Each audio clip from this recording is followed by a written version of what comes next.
Cara memberikan pertolongan pertama pada pasien pingsan. Yang pertama adalah kita harus memperkenalkan diri dan meminta izin untuk menolong pasien. Yang kedua, menerapkan 3A, yakni aman bagi diri sendiri, aman bagi pasien, dan aman bagi lingkungan. Yang ketiga, melakukan pengecekan pada respon pasien. Yang keempat, mengecek nafas. Yang kelima, melakukan RCP atau memberikan nafas buatan. Yang keenam, korban yang baru sadar jangan diberikan minum. Yang ketujuh, melakukan recovery position, yakni tidur menyamping dengan tangan menyilang di dada. Yang kedelapan, pasien harus duduk dan diberikan minuman yang hangat dan manis. Cara melakukan RJP adalah yang pertama, pegang dahi pasien dan angkat dagunya ke atas. Yang kedua, menekan dada 30 kali pompa. Untuk bayi menggunakan 2 jari, untuk anak-anak menggunakan telapak tangan, dan untuk orang dewasa menggunakan 2 telapak tangan. Yang ketiga, memberikan bantuan pernafasan. Hidung korban ditutup dan memberikan nafas lewat mulut ke mulut. Yang keempat, melakukan selama 5 kali interval, yakni 30 kali pompaan dan 2 kali pernafasan. Cara memberikan pertolongan pertama pada orang yang digigit ular. Yang pertama adalah kita harus menerapkan 3A, yakni aman bagi penolong, aman bagi pasien, dan aman bagi lingkungan. Yang kedua, memposisikan anggota badan yang digigit lebih rendah daripada jantung. Yang ketiga, mengurangi gerakan pada anggota badan yang digigit ular. Yang keempat, melakukan pengikatan pada sekitar anggota badan yang terkena gigitan. Yang kelima, tidak diperbolehkan menghisap bisa ular. Yang keenam, dianjurkan untuk minum penawar bisa, seperti air kelapa hijau atau susu. Yang ketujuh, jangan diberikan minum kopi, karena kopi mengandung kafein yang dapat mempercepat kerja jantung. Yang kedelapan, pasien dan penolong tidak boleh panik. Cara memberikan pertolongan pertama pada orang yang tenggelam. Yang pertama adalah kita harus meminta orang yang tenggelam tersebut untuk tenang dan rileks. Yang kedua adalah kita menggunakan alat bantu untuk menolong orang yang tenggelam.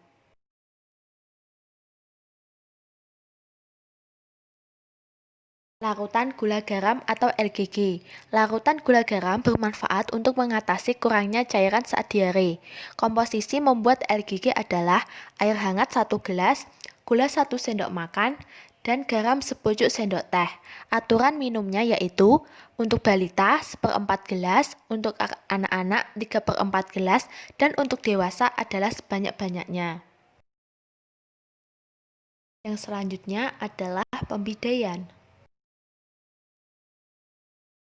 Cara melakukan pembidaian di dahi. Yang pertama, mitela dilipat 2 kali dan bagian mitela yang di atas lebih panjang 1 cm.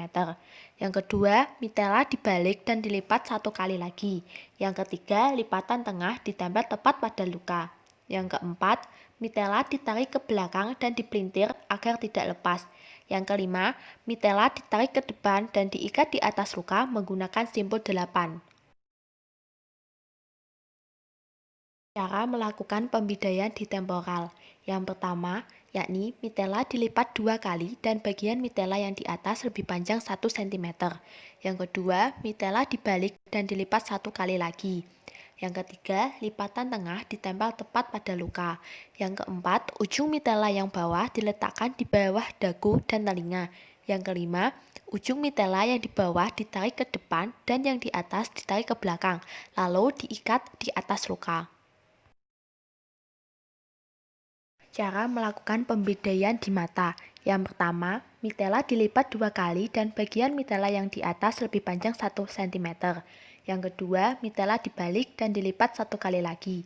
Yang ketiga, lipatan tengah ditempel tepat di luka dengan posisi mitela miring, kemudian ditarik ke belakang. Yang keempat, mitela yang di belakang kepala dipelintir, kemudian ditarik ke depan dengan posisi horizontal. Ujung mitela diikat di depan dan tidak boleh tepat di atas luka.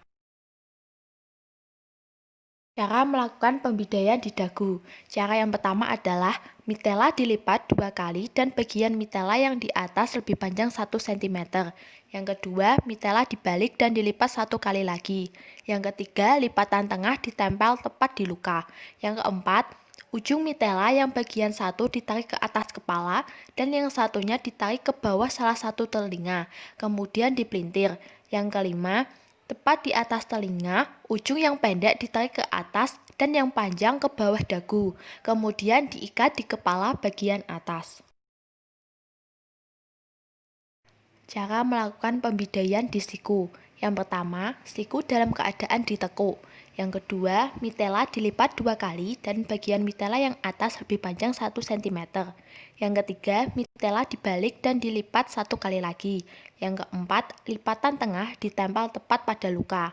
Yang kelima, diposisikan yang di atas ditarik ke bawah dan yang di bawah ditarik ke atas.